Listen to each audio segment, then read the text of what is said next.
Hello, it's Bruce here from Cookdown. Can everybody on the call just confirm that they can hear me okay and can see our screen? In the chat, that would be great. Perfect, thank you. All right.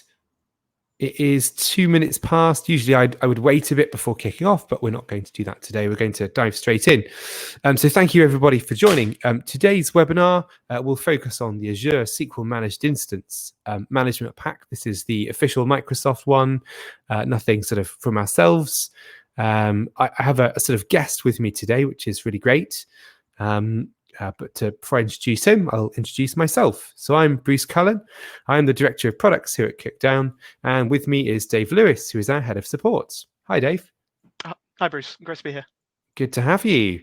And so Dave is going to be primarily driving today's webinar. He spent a lot of time understanding the new management pack, what it's good at, what its kind of pitfalls are, and comparing it against the SCOM on-prem version agnostic management packs. There are a lot of similarities. So without further ado, I guess I'll hand over to you, Dave, and we'll dig in. Perfect. Thank you, Bruce. So I guess if we start off by setting the scene as to what is Azure SQL Managed Instance. Well, it's one of the Microsoft Azure PaaS offerings sitting alongside the Azure SQL database. So it's designed to be very easy to lift and shift. It supports the Azure database migration service, which makes things very, very easy for your DBAs to pick up their current on-prem stuff and move it up to the cloud. As it is a fully managed PaaS, it's got all of the things you would like from that: automated backups, streamlined high availability, lots of API integration, which is pretty important for later on in this. And it is generally quite secure. It's fully isolated. It's got its own insulated VNets, and it's got AAD authentication, which usually slots in nicely with current security practices. And presumably all of the sort of benefits of PaaS, so no VMs to patch and whatnot. Oh, indeed. So yeah, it completely allows your organization to skip over infrastructure as a service. So yeah, none of that virtual machine or hardware management to worry about. Great news. Indeed. So one of the other good things about it is it's got near 100% compatibility with the latest enterprise edition of SQL Server, which is great for us from a SCOM perspective, because it just means that you'll see a lot of what you see in your current monitoring environments just up in the cloud. Perfect. So all the benefits without the drawbacks. Yeah, that's the plan. They do seem to have done it quite well. So it also comes in a variety of different service tiers and resource models, which will be reflected in the management pack. You might not necessarily need or want all of the options that come in there, so it will provide you with a decent starting block, but you can turn on and off the different bits as you need them. Yeah, makes sense. I guess like anything that's sort of SaaS-like, find out what fits your use and go from there, really. Yeah, basically. So I guess if we move on to the actual management pack itself, so we've got the Azure SQL MI MP. Great for those of us who love a good acronym. But yeah, one of the reasons you'd probably want to stick with SCOM for this, because it doesn't necessarily make sense to make a jump to Azure Monitor if you've got some of your workloads in the traditional space still. As it is generally designed to be a sort of lift and shift for your database, but provide all of the same features that you would require for some of your older applications that may not necessarily be ready for your PaaS world. Makes sense. There are always going to be those older applications. You can't escape them unless you're sort of greenfield, brand new company sort of thing. Yeah, definitely that. So it allows you to at least get some of the benefits of PaaS without necessarily shifting everything. But because of that, you'd probably want to keep your whole stack in SCOM. There's no point in monitoring different bits in different places. If you've got a problem, you want to see the place straight away. So this should slot in directly alongside, as sort of based on the existing SQL MP model. So should allow your database admins to get up and running really quickly with what exactly they want, which will let you go quickly as well. As it sits in alongside the current agnostic management pack, you can find it there instantly, and it's got most of the stuff that you would be expecting. Database engines and databases logically similar to the same as on-prem SQL. Definitely. And interestingly, also the SQL agents and the agent jobs for those quirky bits that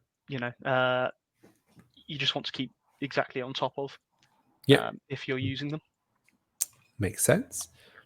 So there's the out-of-box monitoring for all of these key components, as you've seen. And if you're using some of the extra things, such as like the business critical tier, you get all sorts of extra shiny things if you need them.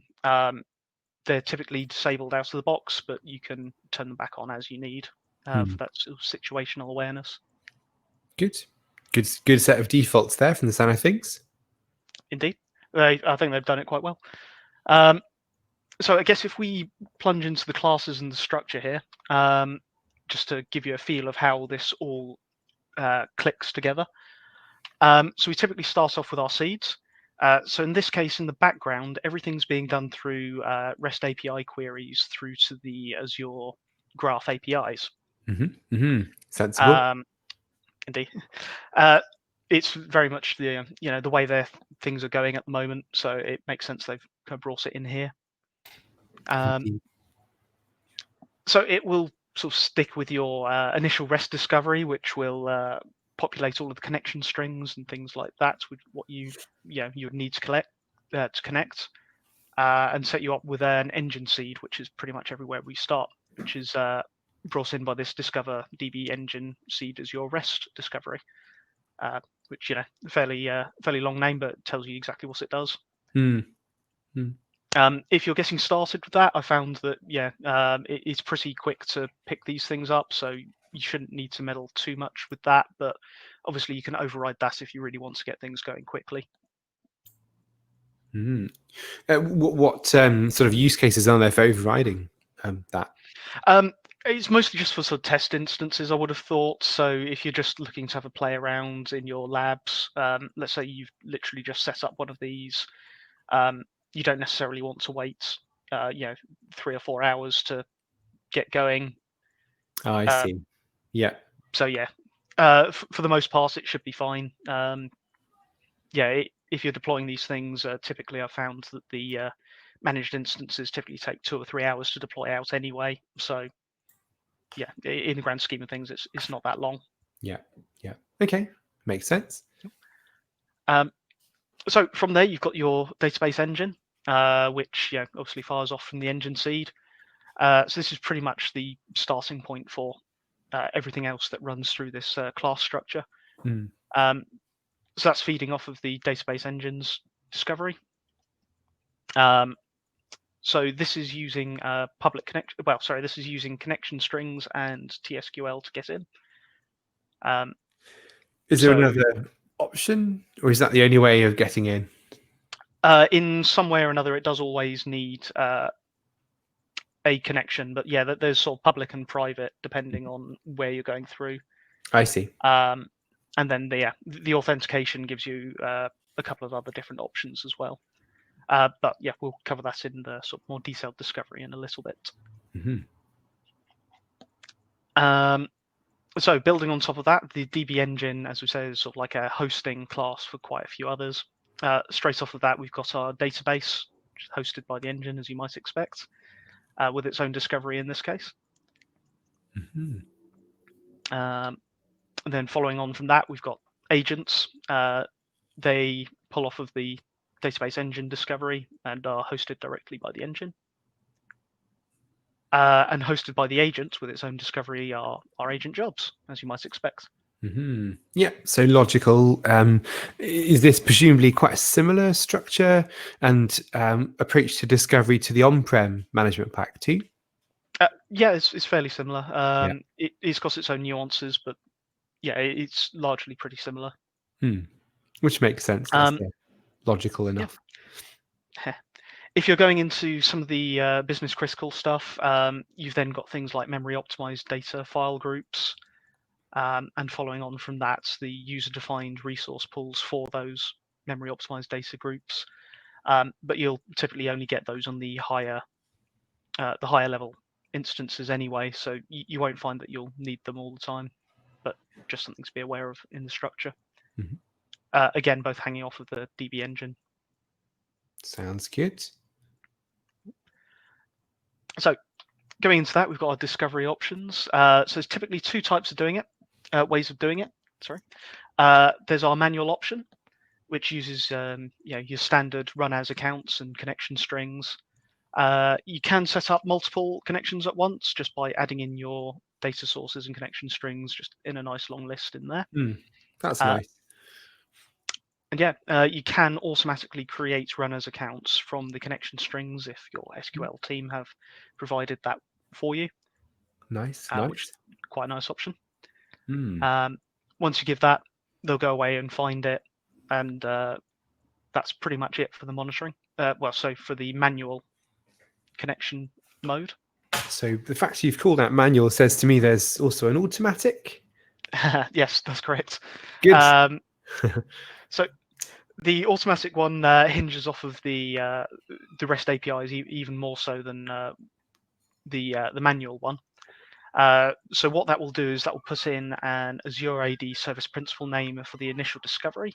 Though you can, of course, create those manually. Let's say, for example, you've got a segregated team, sort of just purely looking after Azure Active Directory or something along those lines. So you can put those in, as you go. And that will also potentially use either those SPN credentials or existing SQL credentials if you're still using those. Makes sense. It also has name filters to narrow things down, much like the current management pack. However, that will put it into the ad monitoring wizard. So you can filter things down by name. And once you've got that all configured, you can put that into your new, any existing automation. So let's say, for example, your SQL team are using DevOps pipelines to deploy these out. You could easily put that in as a step there. So essentially just SQL queries to get these put in, or automation accounts or something along those lines. Nice. Okay. So yeah, you can essentially configure once, then let your DBA team just hook you up as they go along. Which is perfect because I guess they're trying to cater, in this case, as you called out on the slide, in fact, for the DevOps and automation type use cases rather than build it once and forget about it kind of use cases. Which makes sense. Azure's perfect for that sort of thing, so they might as well embrace it. Yeah, absolutely. So with the automated model, there are a few potential stumbling blocks because it is that little bit more complicated. So the first one being that it's using your Azure AD SPN. Because it's using the REST APIs, you will need to actively grant consent for them. If you're doing that through the automated, guided setup, it should ask for those permissions as it goes. If you're setting up manually, depending on how you're approaching that, that may need to be put in automatically. Manually as you go. Yeah, I guess it's going to depend on how your org is structured as to who holds the keys to grant power and permissions for things as to whether this needs to be manual or automatic. Yeah, definitely. From what I can tell, it's sort of global admin involved, at least in some of those steps, which is a little bit disappointing, but I guess considering what it's doing makes sense. Yeah, agreed. That probably makes sense, as you say, given what's being done. And similarly, you'll also need appropriate permissions over the subscriptions that you're going to be looking at. So whilst you'll have your sort of resource groups for your managed instances, you will need to be able to actually sort of tell that they're there and what's going on structure-wise underneath. Thankfully, it does just seem to be a read-only role, so it shouldn't be too bad to get in place. Good. Yeah.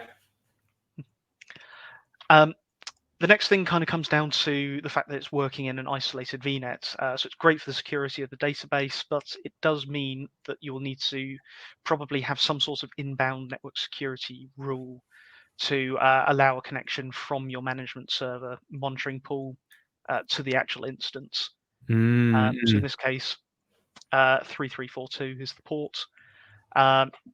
If you have something set up like a VPN private connection in the background, you might not need to worry about that if you've already got sort of like, in from a trusted location.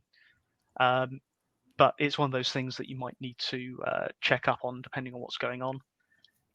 Makes sense. I can imagine for production, this is going to need to be a thing you'll do then in the vast majority of cases. I would have thought so, yeah. Yeah. But thankfully, if SCOM has picked up something from the Azure method and it's having a little bit of trouble finding it, it will raise an event 42221 from the Managed Instance Discovery MP. So it's really nice and obvious, like what's causing it, where it's coming from. Initially, it does look like the event isn't that helpful, but if you go down about halfway through the event, you'll have all of the details of what it's trying to do, where, how. That's So always yeah, good. it'll make things nice and obvious. Yeah, definitely. This is usually the sort of thing you have to find, dig quite hard for. So it's really good they've made this really obvious. You can tell exactly what's going on. Yeah. And by default, there is a rule in the SCOM management group to really pick these out and highlight them to you. So it's not even like you need to go digging through the management servers. It's mostly just the juicy nuggets, I guess, are like right in the center of the error rather than sort of at the beginning or the end. Perfect. And finally, because we've got like SPN and SQL based monitoring, much like the current on-prem stuff, you will need to grant access to the monitoring account. So if you're doing it via an SPN, as I was typically doing in my lab, you can just grant the SPN that you've generated access. Typically, I found that the easiest way to do it, at least from an automation point of view. However, as it's got SQL-based monitoring, you can do it that way as well.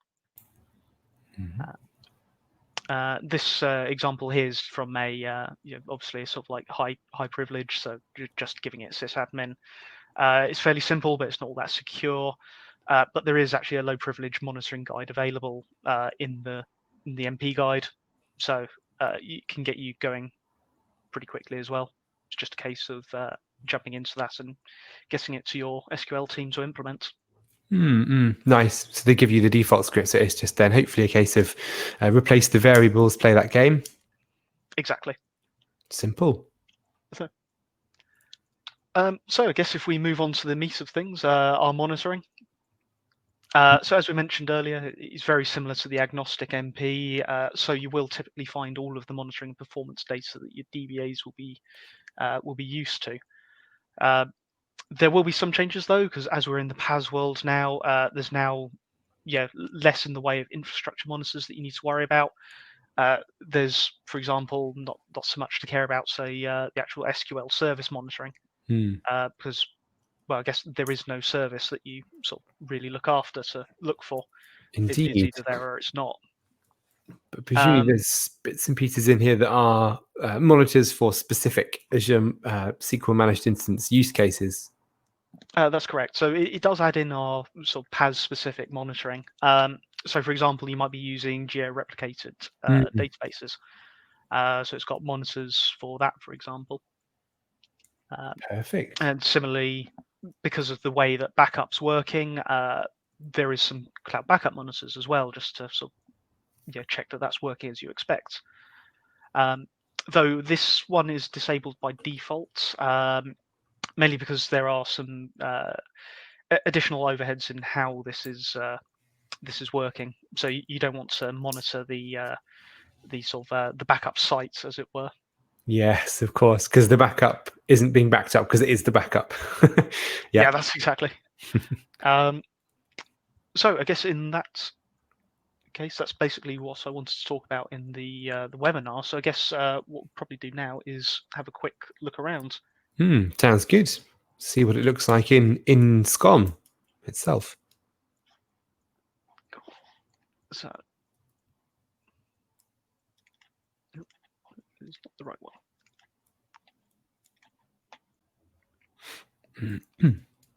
Joys of remote desktop. So dropped it off when I wasn't looking. Yes, if I had £1 for every webinar I've done where something like that's happened, I would be a rich man.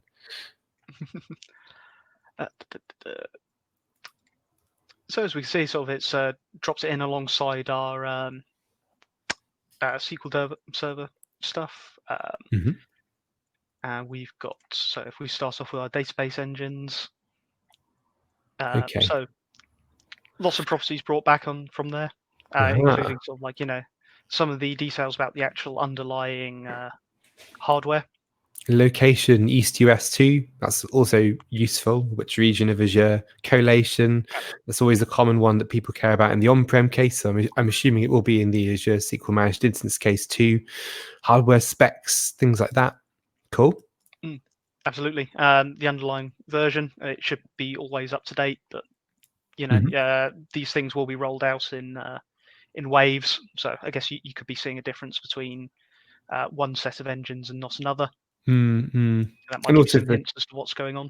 troubleshooting, you've got things like auth type in there, which is a common one. Passwords changing and whatnot. Gives you some Absolutely. pointers. So we've got our databases as well. They're a little bit simpler on the properties returned, but again, it's still telling you a lot about what you need to use. This being a custom one, obviously, alongside the defaults that come through. I think all of those properties, are the same as, just to the eye, the conventional case, which makes sense because ultimately a database is a database. Yes, that's true. Cool. Pop over the Health Explorer here. Got most of the things you would normally expect, including like the actual space you've got assigned for your database database and space, things like that. database Even though it's, memory. Yeah, as you say, the common use cases covered. exactly. By default, again, not monitored are our SQL agents, but they will pick them up there so that you can enable monitoring, if you so wish. I guess if we hop into the performance data, just to give you a quick sample of what you'll see.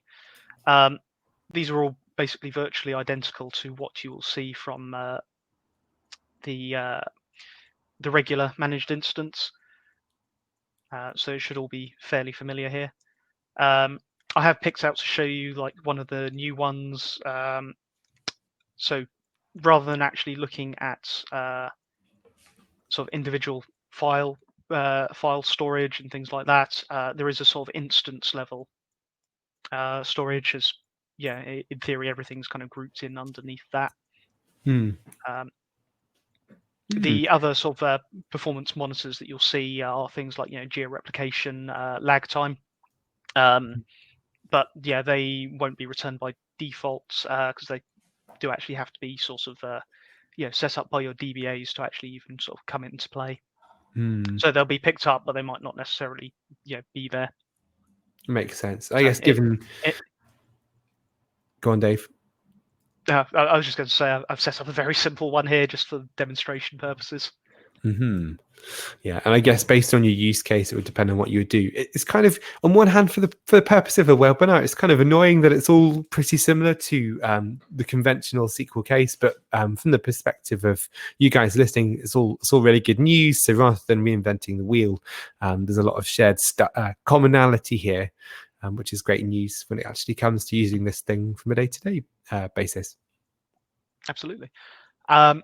So I guess if we take a look at the different options for the actual setup and the monitoring, you'll see it inserts these two new guys on the side here.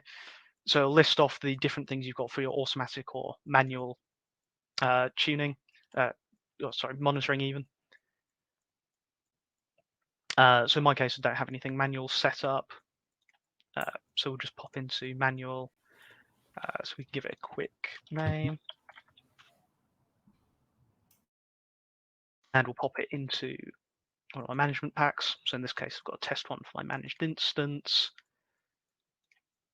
And then basically, as we saw earlier, it'll let you sort of generate your SQL credentials right then and there, or through the data connection strings. And you can pop them in there in individual lines and finish it off. And that's basically all it goes for the manual way. So nice and simple then. Obviously, you've got to configure the networking side of things, but otherwise, that's not too bad. So for the automated side of things, again, very similar start. So it does need a management pack and a sort of basic names to store it in.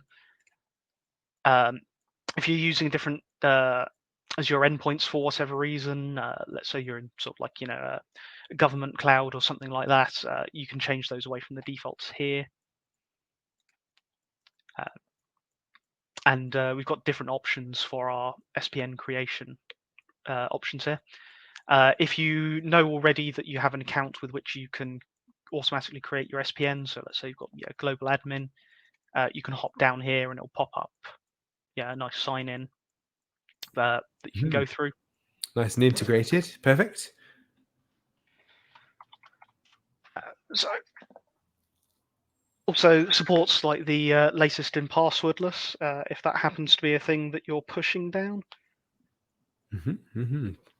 So it is bang up to date on that side of things. Good news. So it will generate you all of the things you need there.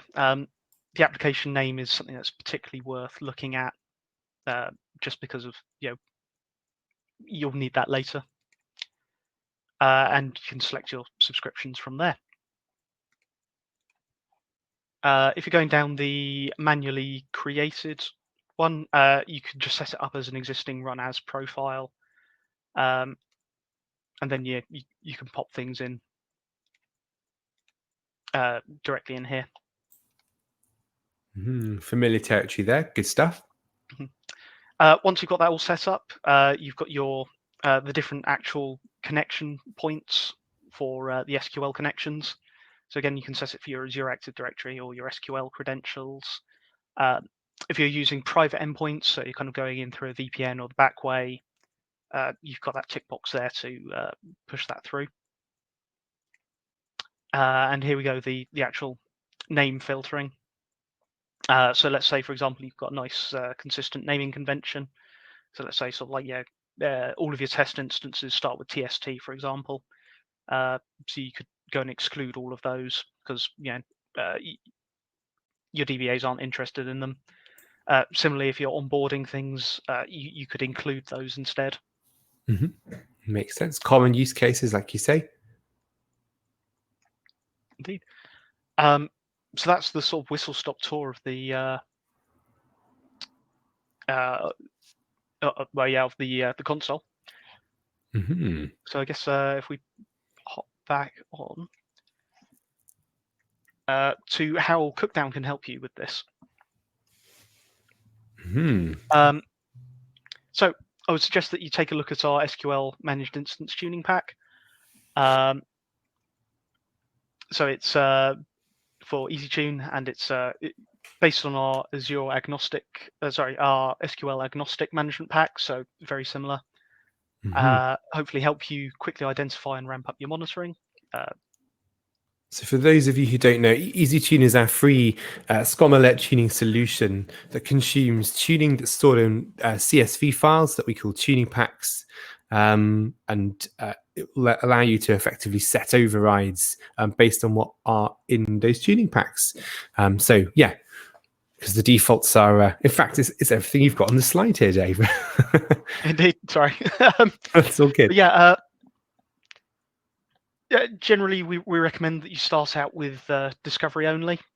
So you pretty much get the lay of the land, figure out where things are. You don't send your DBAs into the swamp with stuff they're potentially not ready to consume. Nothing worse than kind of putting off people with alerts they're not expecting until you've kind of like made sure the technology is working as expected, that you can actually discover the objects and that they're ready. You've discussed tuning with them in the first place rather than here are some alerts. Makes sense. Absolutely. And yeah, we recently put out version 2 of EasyTune. So yeah, much better user interface and with time of day alerting as well. So potentially like not getting swamped with alerts during your maintenance periods and stuff like that. And that's in the free version. It's very worth checking out. Obviously, EasyTune is free to download, but also the release webinar itself is on our YouTube channel and gives all the features and whatnot in there as well. Worth checking out. And yeah, I think that's basically what we had for today. So if there's any questions, be quite happy to answer them. Perfect. Well, thank you very much for joining me today, Dave. Really good to see what's in the management pack and get a feel for how similar it is to the on-prem SQL version agnostic management pack, which is a good thing. It's kind of frustrating. There aren't more kind of cool new shiny features, but that's ultimately what you want: reliable, dependable monitoring.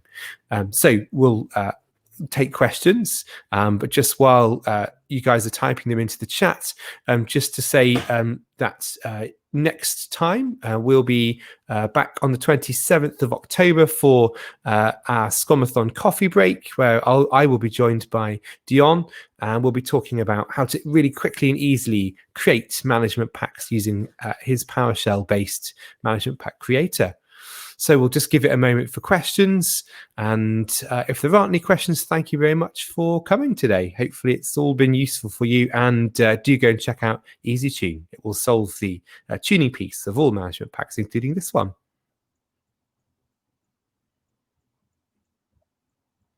All right. No questions. That's perfect. Hopefully it all makes sense then. So thank you very much for coming, and see you all on the 27th for the next one. Thanks very much. Bye. Bye.